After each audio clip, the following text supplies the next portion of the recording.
সেটি যে কাউকে সমর্থন করা যদি অপরাধ হয়, আওয়ামী লীগ সমর্থন করেছে বা করে, শুধু সংখ্যালঘু নয়, আওয়ামী লীগ সমর্থন করে বা করেছে, সেই কারণে মানুষকে ধরে পিটাচ্ছে, তাদের ঘরবাড়ি জ্বালিয়ে দেওয়া হচ্ছে, তাদেরকে ঝুলিয়ে পিটানো হচ্ছে, অনেককে ঝুলিয়ে পিটিয়ে হত্যা করেছে, এমন ঘটনা ঘটেছে আওয়ামী লীগ সমর্থন করার কারণে। আওয়ামী লীগ সমর্থন করার কারণে তাদের ব্যবসা বাণিজ্য দখল হয়ে গেছে, হয়ে যাচ্ছে, তাদেরকে ব্যবসা বাণিজ্য করতে দেওয়া হচ্ছে না।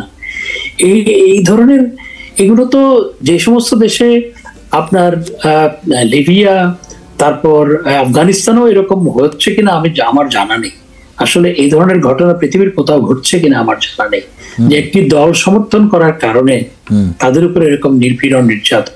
আর আপনি সংখ্যালঘু সম্প্রদায়ের কথা বলছেন, যে কোনো কিছু হলেই আপনার সংখ্যালঘুদের উপর নির্যাতন এবং তাদের বাড়িঘরে হামলা, তাদের ব্যবসা বাণিজ্যে হামলা, অগ্নিসংযোগ। এটি তো কোনো সভ্য দেশে হতে পারে না, এটি কোনো সভ্য দেশে হওয়া উচিত। আপনি চিন্তা করতে পারেন না, আপনি চিন্তা করতে পারেন চিন্ময় প্রভুর জামিন যাতে কেউ চাইতে না পারে, কোন আইনজীবীকে দাঁড়াতে দেওয়া হয়নি প্রথম কয়েক সপ্তাহ, কোন আইনজীবীকে দাঁড়াতে দেওয়া হয়নি। আইনের সাহায্য নেওয়া সেটি যে কোনো নাগরিকের একটি মৌলিক অধিকার, সংবিধান স্বীকৃত মৌলিক অধিকার। এবং কোন আইনজীবী যদি নাও দাঁড়ায়, তাহলে সেই ক্ষেত্রে রাষ্ট্রের দায়িত্ব হচ্ছে তার পক্ষে একজন আইনজীবী নিয়োগ করা। রাষ্ট্র বিষয়টা করেছিল, করে নাই। তাহলে দেশটা কোথায়?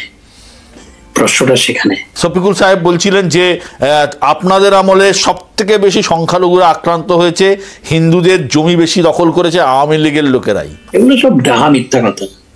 এগুলো আপনি দেখুন, হিন্দু সম্প্রদায়কে জিজ্ঞেস করুন, ভাই তোমরা এখন কেমন আছো, আগে কেমন ছিল, তারাই উত্তর দিবে। সুতরাং এই যে প্রপাগান্ডা, এগুলো ডাহা মিথ্যা কথা। হিন্দু সম্প্রদায়ের জমি দখল করার জন্য একটি চক্র আছে, ওদের কোনো দল নাই, ওরা হচ্ছে দখলবাজ চক্র আছে, ওরা কোনো দলের না। এগুলো আমাদের সময়, আমরা সবসময় এগুলো যাতে না হয় সেজন্য আমরা সচেষ্ট ছিলাম। আপনি দেখুন আমাদের সময় কিভাবে পূজা মণ্ডপ পাহারা দেওয়া হয়েছে এবং হিন্দু সম্প্রদায় শান্তিতে কিভাবে পূজা অর্চনা করেছে এবং তাদের মধ্যে আপনার স্বস্তি ছিল। এখন তো একটা ভয়ের পরিবেশ, এখন তো কি যে ভয়ের পরিবেশ। আমার তো আমি তো অনেকের সাথে যোগাযোগ আছে, তারা ঘরে থাকে না ভয়ে, তারা টেলিফোন নাম্বার ব্যবহার করে না ভয়ে। কি যে ভয়ের পরিবেশ তৈরি করা হয়েছে দেশে। ইউনিস সরকার বলছেন যে আগে সংস্কারের কাজ হবে, তারপর নির্বাচন। আপনারা কি মনে করেন বাংলাদেশের যা বর্তমান পরিস্থিতি, তাহলে শান্তিপূর্ণভাবে নির্বাচন বা ক্ষমতা হস্তান্তর করা সম্ভব? দেখুন, ডক্টর ইউনূস সাহেবের প্রতি আমার যথাযথ সম্মান এবং শ্রদ্ধা রেখেই বলতে চাই, আমার ওনার প্রতি সবসময় সম্মান শ্রদ্ধা ছিল। ওনার সাথে আমার বহু আগে থেকে পরিচয় ছিল, এবং আমি ওনাকে সম্মান করি, শ্রদ্ধা করি। আমি সম্মান এবং শ্রদ্ধা রেখেই বলতে চাই যে সংস্কার একটি চলমান প্রক্রিয়া, এবং সংস্কার কতটুকু সংস্কার, কিসের সংস্কার, এগুলো চলমান প্রক্রিয়া। আর এর ক্ষেত্রে বিএনপিও বক্তব্য রেখেছে, তারা বলেছে যে সংস্কার নির্বাচিত প্রতিনিধিরা করবে, এবং আমি মনে করি যে সংস্কার করার মূল কাজ হচ্ছে নির্বাচিত প্রতিনিধিদের হাতে। আমি মনে করি সহসা নির্বাচন দিয়ে নির্বাচিত প্রতিনিধিদের কাছে ক্ষমতা হস্তান্তর করে তারপর সংস্কার কাজটা এগিয়ে নিয়ে যাওয়া যায়। হ্যাঁ, সংস্কারের একটা রোড ম্যাপ তারা সাজেস্ট করতে পারে, অফকোর্স তারা সংস্কারের একটা রোড ম্যাপ সাজেস্ট করতে পারে, এবং এটি কতটুকু গ্রহণ করা হবে না হবে, কতটুকু করা যাবে, কতদিনে করা যাবে, সেই কাজটি নির্বাচিত প্রতিনিধিদের কাজ। আর সেই নির্বাচিত প্রতিনিধি নির্বাচন করার জন্য তো একটা সুষ্ঠু, অবাধ, সুষ্ঠু, নিরপেক্ষ নির্বাচন লাগবে, এবং সেই নির্বাচন অবশ্যই আওয়ামী লীগকে নিয়েই হতে হবে। যেই দল দেশের স্বাধীনতায় নেতৃত্ব দিয়েছে, যেই দল বারবার দেশের রাষ্ট্র ক্ষমতায় এসেছে, যেই দলের নেতৃত্বে দেশ খাদ্যে স্বয়ংসম্পূর্ণ হয়েছে, যেই দলের নেতৃত্বে জননেত্রী শেখ হাসিনার নেতৃত্বেই প্রকৃতপক্ষে দেশ খাদ্য স্বয়ংসম্পূর্ণ হয়েছে এবং স্বল্প আয়ের দেশ থেকে মধ্যম আয়ের দেশে উন্নীত হয়েছে, এবং যেই দলকে দেশের প্রায় অর্ধেক মানুষ সমর্থন করে, তাদেরকে বাদ দিয়ে, তাদেরকে দমিয়ে রেখে যদি নির্বাচন হয়, সে নির্বাচনও তো কখনো গ্রহণযোগ্য হবে না। কিন্তু আপনারা নির্বাচন লড়ার মতো জায়গায় আছেন? অবশ্যই আছে। আমি মনে করি নির্বাচনে যাতে আওয়ামী লীগ আপনার দলগতভাবে অংশগ্রহণ করতে পারে, সেটি করার দায়িত্ব এই আপনার অন্তর্বর্তীকালীন সরকারের। কারণ আপনি একটা স্কুইজ আওয়ামী লীগ দিয়ে নির্বাচন করবেন, সেই নির্বাচন কখনো গ্রহণযোগ্য হবে না। এবং নির্বাচন করতে হলে একটি অবাধ, সুষ্ঠু, নিরপেক্ষ নির্বাচন হতে হবে, এবং সেখানে আওয়ামী লীগ, বিএনপি, সবাই, অন্যান্য দল যারা আছে সবাই অংশগ্রহণ করার পর যারা নির্বাচিত হবে তারা দেশ চালাবে। সেটি যদি যেই দলেই হোক তারাই দেশ চালাবে, কিন্তু কোনো আপত্তি নেই। কিন্তু নির্বাচনটা অবশ্যই সবার জন্য লেভেল প্লেইং ফিল্ড হতে হবে। যে আওয়ামী লীগের জন্য এক ধরনের ফিল্ড, আবার বিএনপির জন্য আরেক ধরনের ফিল্ড, জাতীয় পার্টির জন্য এক ধরনের ফিল্ড, আবার জামাত ইসলামের জন্য আরেক ধরনের ফিল্ড, এইটা তো হলে সেটা কোনো সুষ্ঠু, অবাধ, নিরপেক্ষ নির্বাচন হবে না। সবার জন্য একটি লেভেল প্লেইং ফিল্ড দরকার। উইদাউট লেভেল প্লেইং ফিল্ড নির্বাচন হলেও সেটি কোনো গ্রহণযোগ্য নির্বাচন হবে না। হাসান সাহেব, আপনি আমাকে একটা জিনিস বলুন, বাংলাদেশটা চালাচ্ছে কারা? জামাত, বিএনপি, ছাত্রনেতা, ইউনূস সাহেব, এই অন্তর্বর্তী কি মানে কিভাবে চলছে? আসল ক্ষমতা কারাতে? ইউনূস সাহেব কি সত্যি চালাচ্ছেন, নাকি পেছন থেকে অন্য কোনো শক্তি কাজ করছে? It's a $1 million question. It's a good question, but it's a $1 million question. এবং সেটা আমারও প্রশ্ন। আমি দেখি যে শহীদ মিনারে দাঁড়িয়ে ছাত্র নেতারা বা সমন্বয়করা যখন বলে, তখন আবার আপনার অন্তর্বর্তীকালীন সরকার তার অনেক কিছু শোনে। আবার 200 ছাত্র গিয়ে যখন সচিবালয়ের সামনে গিয়ে বলে আমরা পরীক্ষা দিব না, তখনও সেটা শোনে। তারপর এই জন্য আমার প্রশ্ন হচ্ছে আসলে কার হাতে ক্ষমতা? এবং আমার মাঝে মধ্যে প্রশ্ন জাগে, ডক্টর মোহাম্মদ ইউনূস সাহেব, যার প্রতি যথাযথ সম্মান এবং শ্রদ্ধা আমার আছে, বরাবরই ছিল, আমার মাঝে মধ্যে মনে হয় তিনি কি আসলে জিম্মি কিনা, সেটিও আমার মনে প্রশ্ন জাগে। বা এটি তার এজেন্ডা কিনা, তাদের মাধ্যমে তিনি বাস্তবায়ন করছেন কিনা, সেটিও প্রশ্ন জাগে।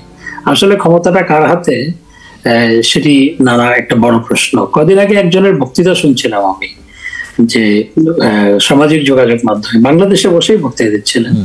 উনি বলছেন যে ক্ষমতার অনেকগুলো বলয়, যে কয়েকটা বলয় ক্ষমতা। জিয়া চিকিৎসার কারণে দেশের বাইরে, তারেক জিয়ার বিরুদ্ধে মামলার পাহাড়।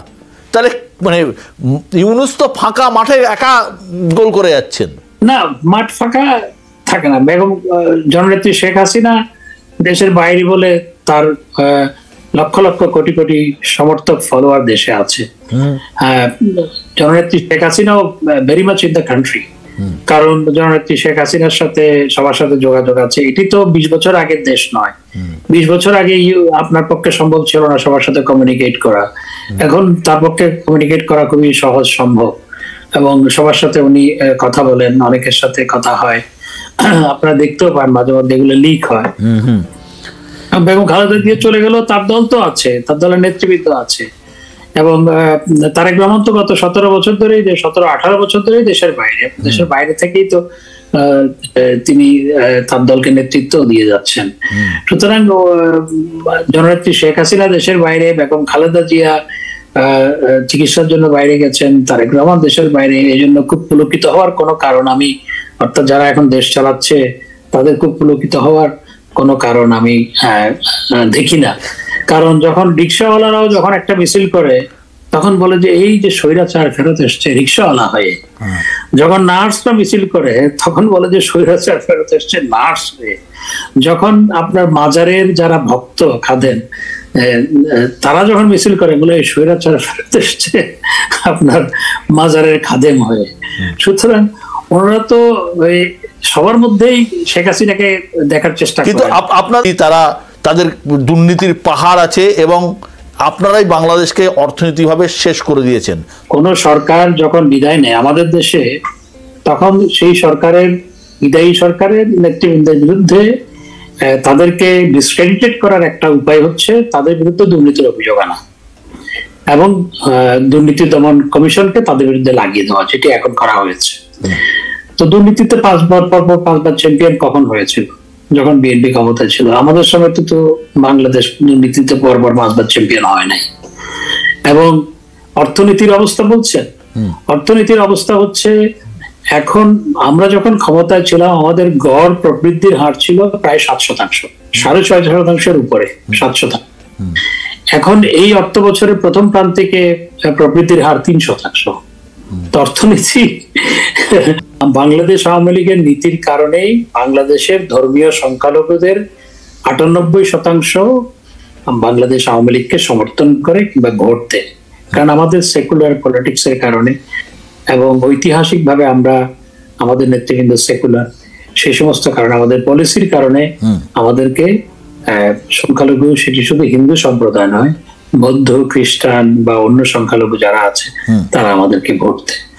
তো কাউকে ভোট দেওয়া যদি অপরাধ হয়, সে কেমন দেশ, সে কেমন গণতন্ত্র, সে কেমন স্বাধীনতা? না, এখন শুনবেন শুধু পদত্যাগ বা দেশ ছেড়ে পালানো, অনেক কিছু আপনারা শুনতে পাবেন এবং তাদের মধ্যে মারামারি, সেটি আপনারা দেখতে পাচ্ছেন।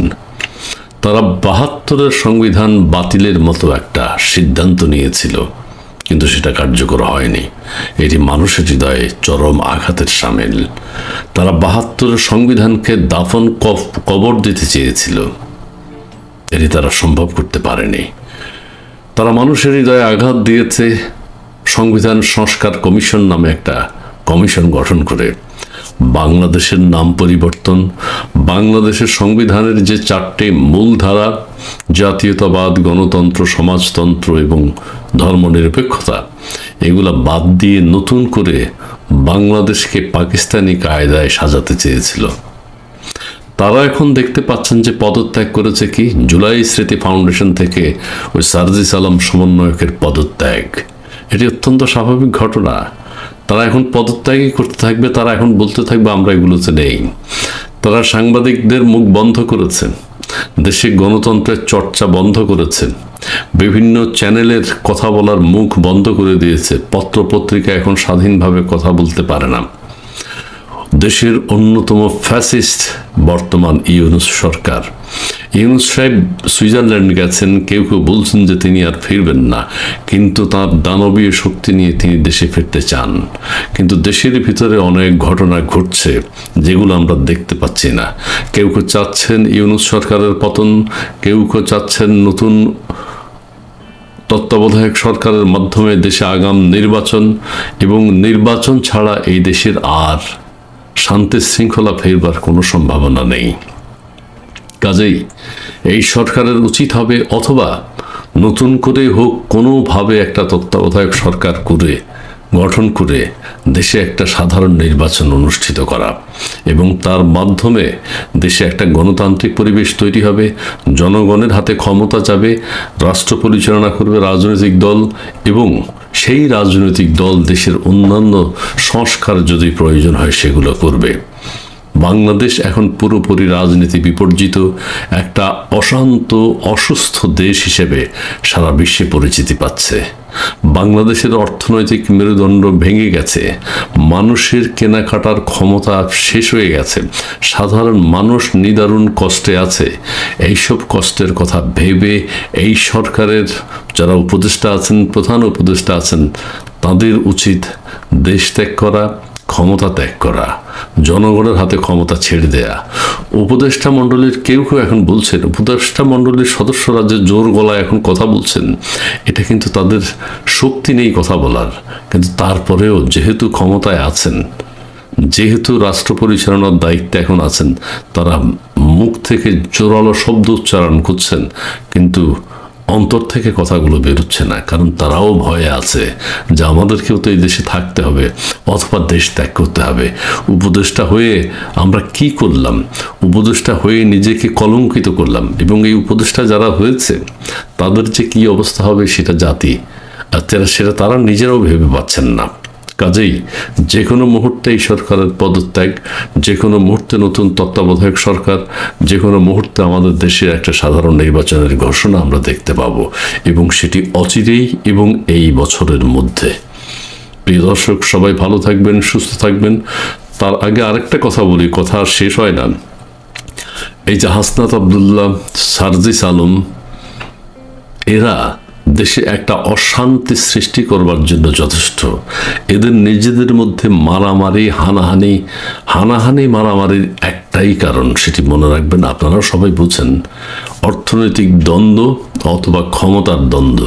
এবং তারা নানান জায়গায় সমন্বয়ক পরিচয় দিয়ে চাঁদাবাজি এবং জায়গা দখল, ভূমি দখল ইত্যাদি কাজে তারা ব্যাপৃত রয়েছে। দেশের মানুষ এদের হাত থেকে মুক্তি চায়।